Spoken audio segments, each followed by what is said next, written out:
तो आप सभी लोगों का एक बार फिर स्वागत है आपके प्यारे से YouTube channel new success classes में। आज हम लोग बात करेंगे क्वेश्चन नंबर आपका रहेगा 4 और 4 का जी हाँ, जो सेट चल रहा है सेट नंबर सेकेंड पीटी इसका कोड है। चलिए, क्वेश्चन नंबर 4 कह रहा है बेटा, क्रांति कोण की परिभाषा दीजिए। अब आपको क्या करना है, क्रांति कोण की परिभाषा को लिखना है। तो क्रांति कोण की परिभाषा, तो यहाँ पर आप लोग क्रांतिक कोण की परिभाषा को लिखेंगे। क्रांतिक कोण की परिभाषा क्या है?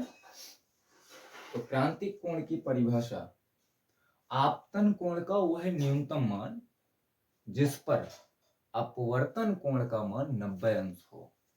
ठीक है, तो यहां पर हम लिख सकते हैं आपतन कोण का वह न्यूनतम मान जिस पर अपवर्तन कोण का मान अपवर्तन कोण का मान 90 अंश हो जाए, क्रांतिक कोण कहलाता है। क्रांतिक कोण आई सफिक्स में सी कहलाता है। चलिए, ये तो क्रांतिक कोण की बात हो गई। अब इसके बाद में क्वेश्चन कह रहा है, प्रकाशिक तंतु का कार्य विधि उल्लेख कीजिए। प्रकाशिक तंतु क्या होता है? प्रकाशिक तंतु, तो प्रकाशिक तंतु प्रकाश के पूर्ण आंतरिक पर आधारित एक उपकरण है। यहाँ पर प्रकाशिक तंतु, सीधा सीधा हेडिंग लगा देते हैं, प्रकाशिक तंतु। अब इसके बारे में हमें लिखना है कि प्रकाशिक तंतु क्या होता है। तो हम आपको पहले बता दें कि प्रकाशिक तंतु क्या होता है। प्रकाशिक तंतु एक बेलनाकार पाइप होता है जो मुख्यतः 3 भागों से मिलकर बना होता है। आप ऐसे बोल सकते हैं। कौन कौन से? तो यहाँ पर हम इसके 3 भाग बना रहे हैं।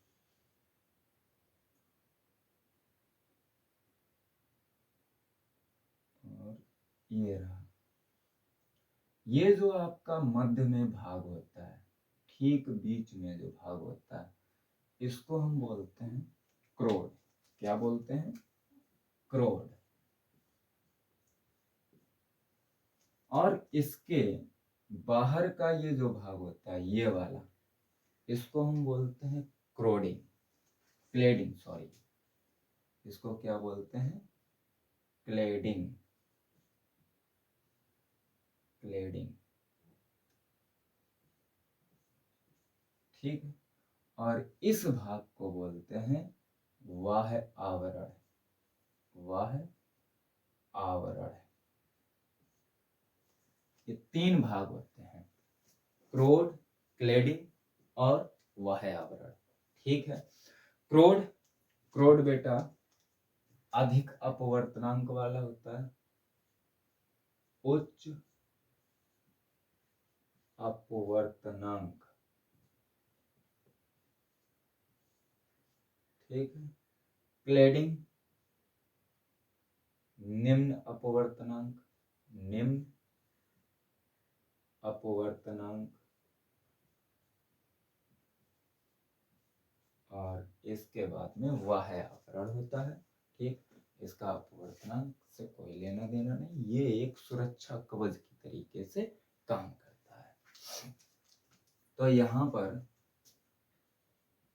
यह प्रकाश के पूर्ण आंतरिक परावर्तन पर आधारित एक उपकरण है जो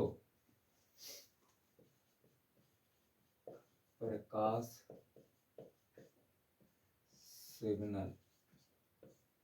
सिग्नलों की तीव्रता को बिना कम किए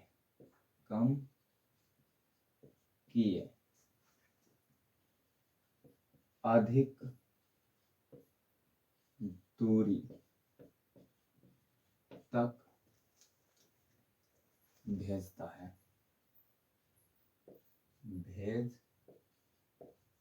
देता है।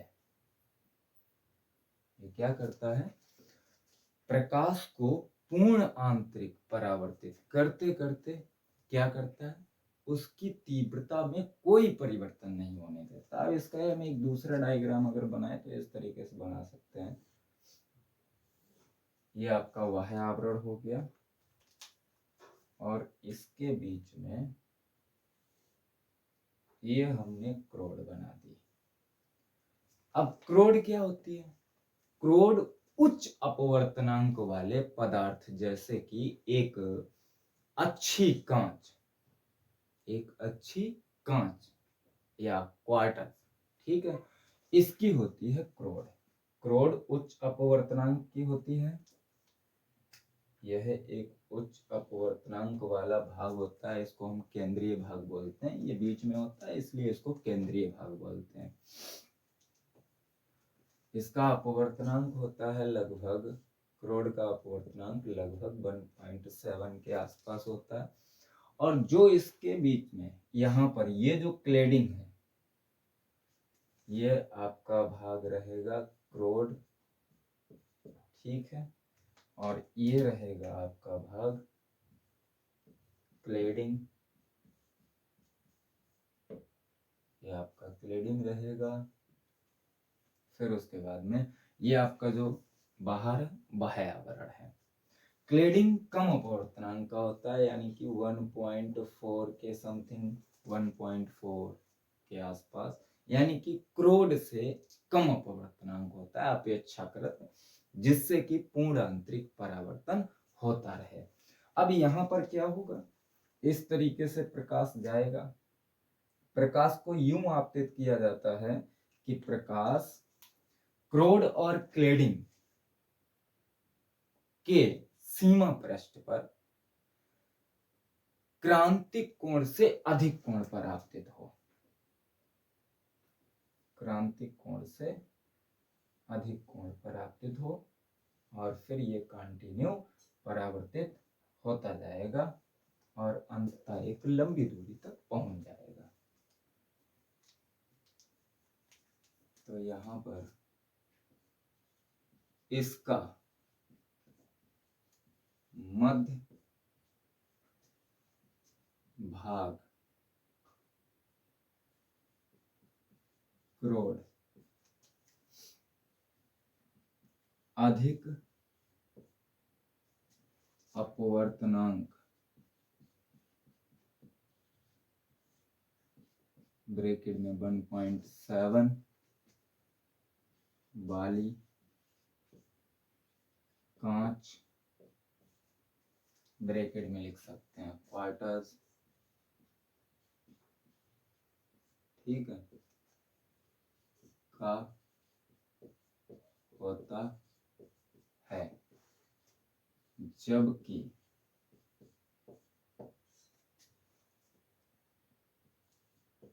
इसके चारों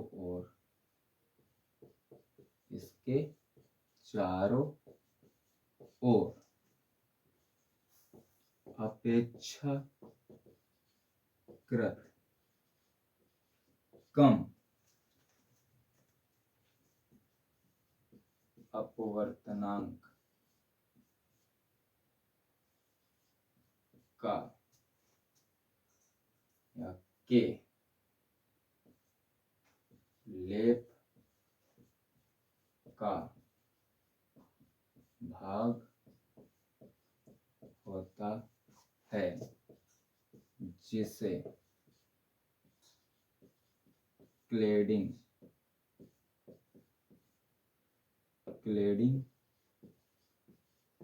कहते हैं तथा इसके ऊपर एक सुरक्षा आवरण होता है। ठीक है, जिसे बाह्य आवरण कहते हैं। जब प्रकाश सिग्नल के रूप में जो होते हैं, जब प्रकाश सिग्नल, ठीक है, क्रोड व क्लेडिंग के सीमा पृष्ठ पर क्रांतिक कोण से अधिक कोण पर आपतित होता है, कोण पर आपतित होता है, तो इसका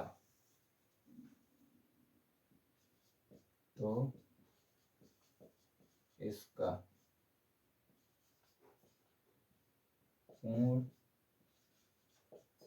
आंतरिक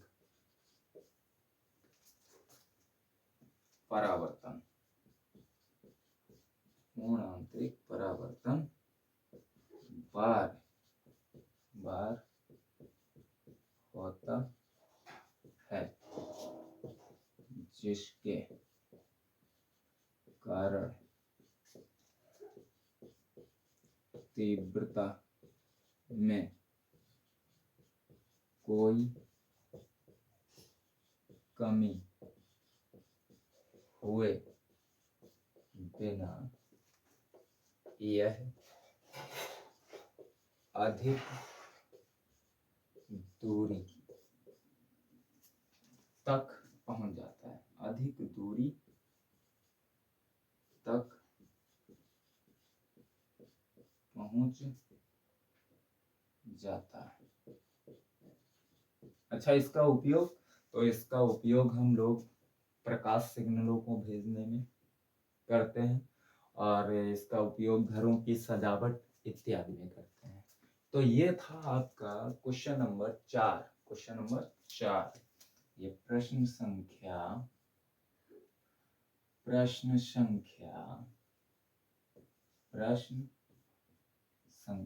4 का आंसर था।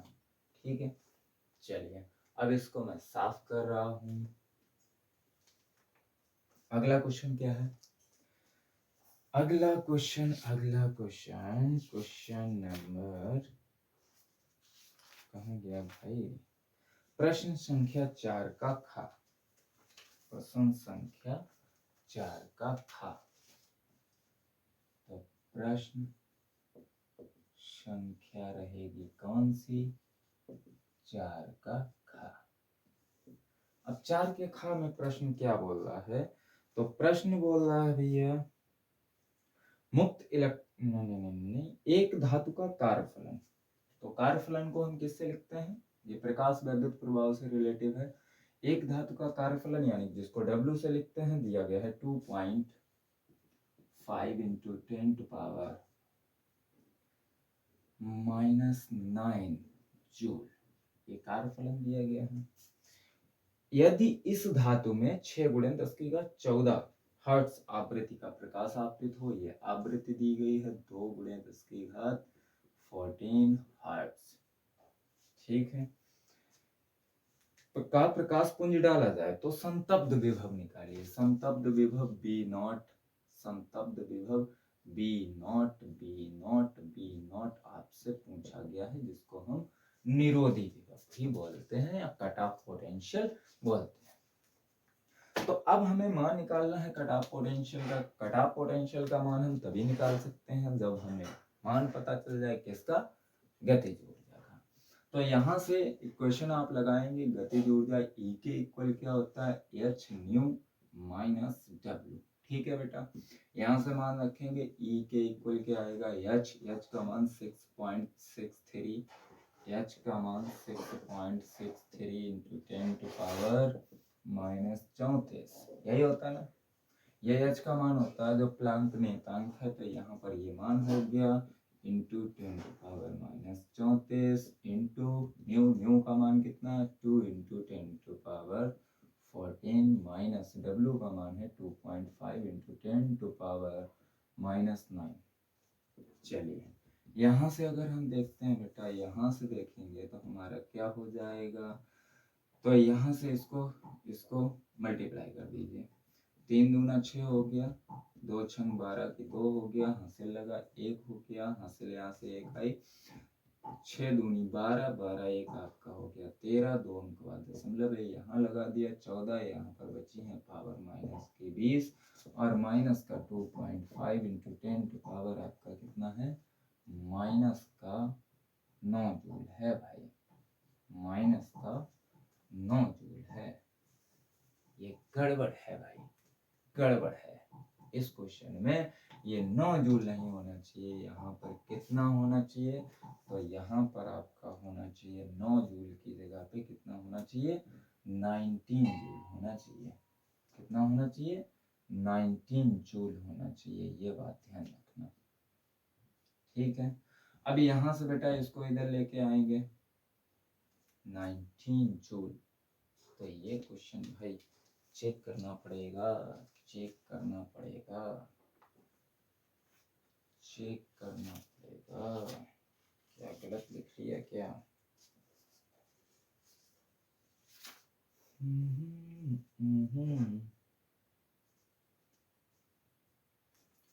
6 इंटू आवृत्ति का मान हमने गलत लिखा है, 6 इंटू 10 टू पावर 14 था, 6 इंटू 10 टू पावर 14 था, हमने गलत लिखा।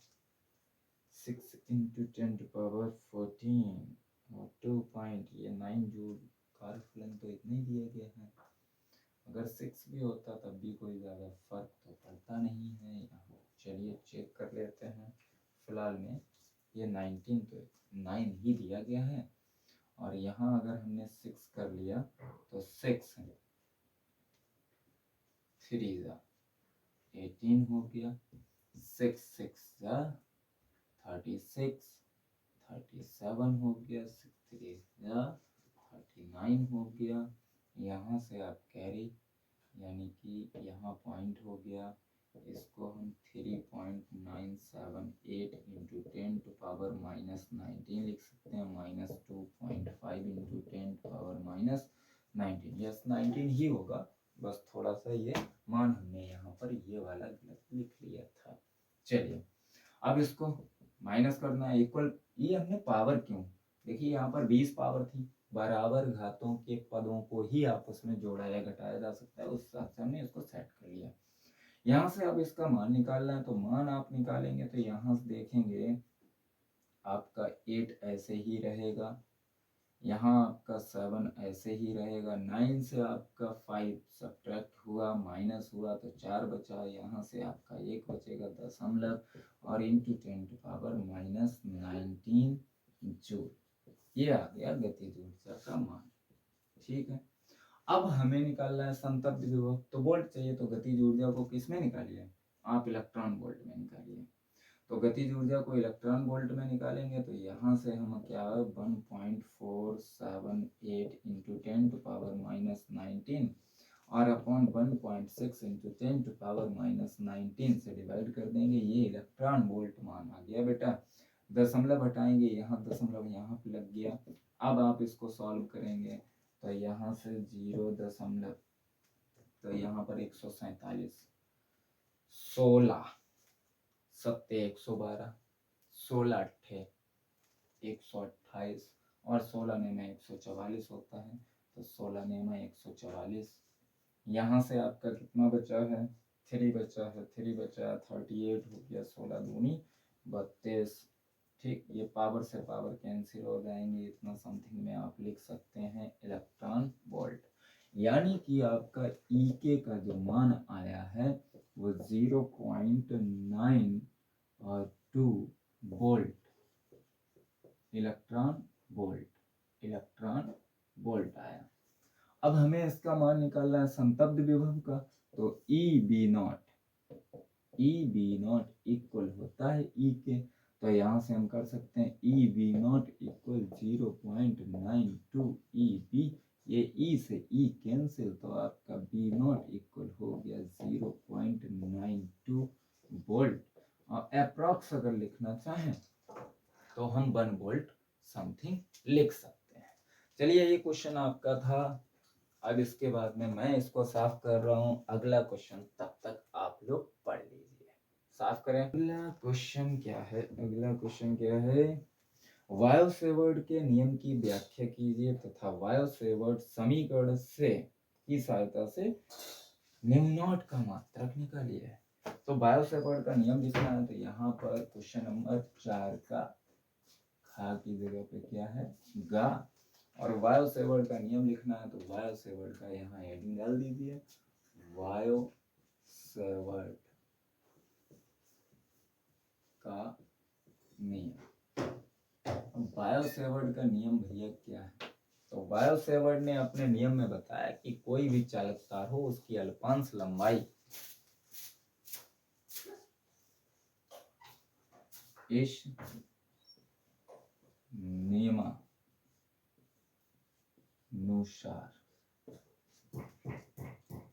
किसी धारावाही चालक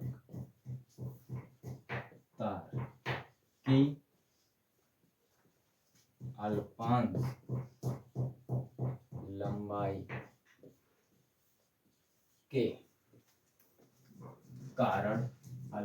लंबाई के कारण किसी बिंदु पर उत्पन्न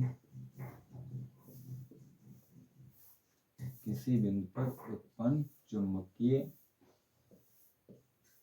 क्षेत्र निम्न बातों पर, यानी कि निम्न कारकों पर निर्भर करता है। निम्न बातों ना लिख के तो निम्न कारक भी लिख सकते हैं। निम्न कारकों पर निर्भर करता है। चलिए, इनका डायग्राम बना देते हैं। आपका कैसा भी चालक तार हो, उसके मान लीजिए धारावाही चालक तार है, इसकी ये छोटी सी भाग है बेटा, ये छोटा सा भाग है जिसकी लंबाई है dl, और इसमें विद्युत धारा I प्रवाहित हो रही है। तब इसके कारण किसी बिंदु पर, मान लीजिए r दूरी पर यहाँ कोई बिंदु है P, और इस बिंदु पर उत्पन्न चुंबकीय क्षेत्र निम्न बातों पर निर्भर करेगा या निम्न कारकों पर निर्भर करेगा। क्या? तो पहला कारक क्या रहेगा? नंबर 1 में यह है चालक तार में प्रवाहित धारा के अनुक्रमानुपाती होता है। चालक तार का मतलब है उस अल्पांश भाग में, यह तार के अल्पांश भाग में प्रवाहित धारा के अनुक्रमानुपाती होता है। अब अनुक्रमानुपाती होता है तो यहाँ पर हम लिख सकते हैं कि dV या delta V proportional I। Second part में आप सेकेंड में क्या रहेगा? तो सेकंड में यहां लिख सकते हैं यह तार के अल्पांश भाग की लंबाई, अल्पांश भाग की लंबाई के अनुक्रमानुपाती होता है, अनुक्रमानुपाती होता है। अब लंबाई के अनुक्रमानुपाती होता है तो यहाँ पर हम D B proportional D L लिख सकते हैं। थर्ड में कहता है यह तार व उस बिंदु को मिलाने वाली रेखा के बीच बने कोण की ज्या के अनुक्रमानुपाती होता है। अब ज्या के अनुक्रमानुपाती होता है तो यहाँ पर हम डी बी प्रोपोर्शनल, ज्या का मतलब साइन थीटा, ये जो एंगल यहाँ पर बनेगा थीटा। नेक्स्ट क्या है, यह तार व उस बिंदु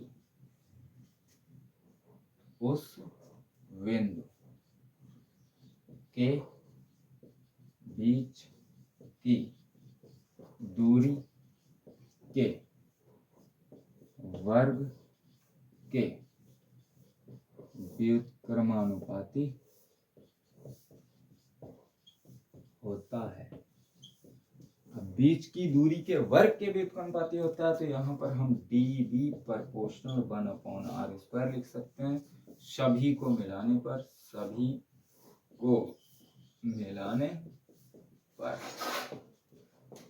जैसे ही बेटा सभी को मिलाएंगे तो डी बी प्रोपोर्शनल आपका आ जाएगा I D L sine theta और अपॉन r²। यहां से अगर हम देखेंगे तो D B equal μ0/4π into I D L sine theta upon r², जहां μ0/4π एक नियतांक है, जहां μ0 एक नियतांक है। अच्छा, इसका मात्रक क्या होता है? इसका मात्रक होता है न्यूटन पर एम्पियर मीटर। जहां μ0 एक नियतांक है जिसे निर्वात की चुंबकशीलता कहते हैं। अब इसका हमें मात्रक निकालना है निर्वात की चुंबकशीलता क्या, क्योंकि मेन क्वेश्चन यही था कि इसके सहायता से μ0 का मात्रक ज्ञात कीजिए। अब μ0 का अगर हमें मात्रक निकालना है तो यहाँ पर रख दीजिए, इसको थोड़ा सा साफ कर दें, थोड़ा सा, चलिए थोड़ा सा इस डायग्राम को साफ कर देते हैं। क्या हमारा निकल क्या है बता, बी का मात्रक क्या है? तो यहां से आप देखेंगे बी का मात्रक है न्यूटन प्रति एम्पियर मीटर इक्वल, आपका बेटा μ0 है तो μ0 का मात्रक μ0/4π, इसको ऐसे ही बना रहने देते हैं। फिर उसके बाद में आई का मात्रक एम्पियर इंटू डीएल का मात्रक मीटर अपॉन में बेटा क्या है r² यानी कि मीटर स्क्वायर, और साइन थीटा को कोई भी मात्रक नहीं होता है, ठीक है। तो यहाँ साइन थीटा एक बार हमने ऐसे ही लिख लिया।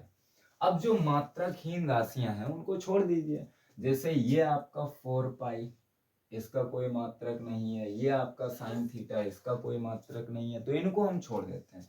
बकाया हमारे पास जो बचा उसको सॉल्व कर देते हैं। मीटर स्क्वायर से मीटर कैंसिल हो गया, तो म्यू नॉट इक्वल आपका क्या बचा, तो इधर मल्टीप्लाई होगा न्यूटन मीटर हो जाएगा, इधर मल्टीप्लाई होगा, क्रॉस मल्टीप्लाई होगा, न्यूटन मीटर हो जाएगा। न्यूटन मीटर अपॉन में आपका आ जाएगा एम्पियर, और एम्पियर में एम्पियर का मल्टीप्लाई होगा, एम्पियर स्क्वायर हो जाएगा, मीटर हो जाएगा, ये मीटर से मीटर कैंसिल हो गया, तो अब आपका बचा है न्यूटन पर एम्पियर स्क्वायर, न्यूटन पर एम्पियर स्क्वायर। तो ये था आपका इस क्वेश्चन का आंसर। आज के वीडियो में इतना ही, अगले वीडियो में आप सभी लोगों से फिर मुलाकात होगी, तब तक के लिए धन्यवाद।